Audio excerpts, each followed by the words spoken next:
Xin chào tất cả mọi người. Thì hôm nay mọi người với mình sẽ cùng gia công cái bàn ghế phôi T-Slot nha.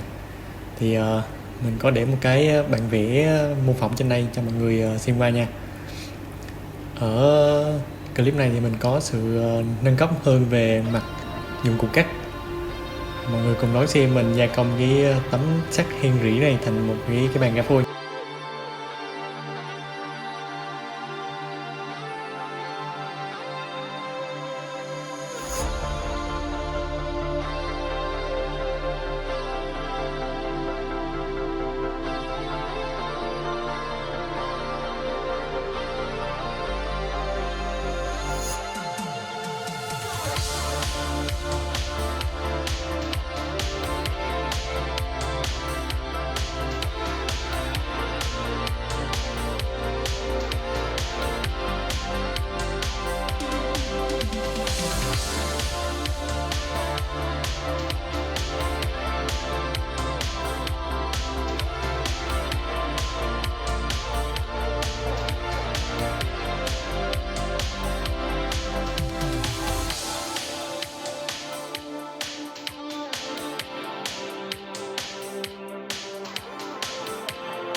Ngay lúc này đây thì mình đang dăng cái đoạn T, thì cái đoạn T này mình tham khảo nó theo tiêu chuẩn zip 0952 hoặc là ISO 299.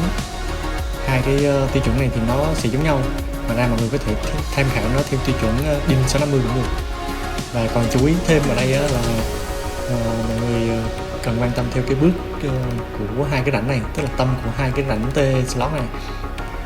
Như ở cái rãnh mình đang làm đây là rãnh ta là đai ốc 8 nó sẽ có cái kích thước là chia là 40, 50 và 63, nhưng mà khi mà chia như vậy thì nó sẽ không phù hợp với cái tấm của mình, nó bị trùng lỗ, thế nên là mình sẽ chia nó ra dài hơn một tí, nó là kích thước khoảng 75.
Ngay lúc này đây mình đang sửa lại hai cái rãnh nước này thì trên màn hình mọi người có thể thấy nó cái rãnh nước này có kích thước là 23 thì nó liên quan đến cái đai ốc T.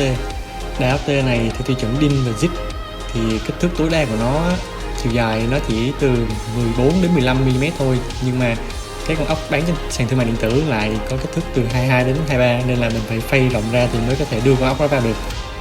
Và tới lúc này đây thì cái bàn ghế phôi của mình cũng gần như là gần hoàn thiện rồi. thì mình sẽ tiến hành lắp đặt nó. Thì ban đầu cái phôi này nó gần 45 kg mà mình đã bóc đi một cái lượng phôi mà bây giờ nó chỉ còn với tầm 33 kg thôi, tức là cũng bóc đi một lượng lớn phôi đó. Thì clip đến đây nó cũng đã dài rồi nên là mình cũng xin kết thúc video đây. Ở clip sau đó mình sẽ tiến hành rà gá và canh chỉnh, gia công những thứ lặt vặt đi kèm nha. Rồi, chào tạm biệt mọi người nha.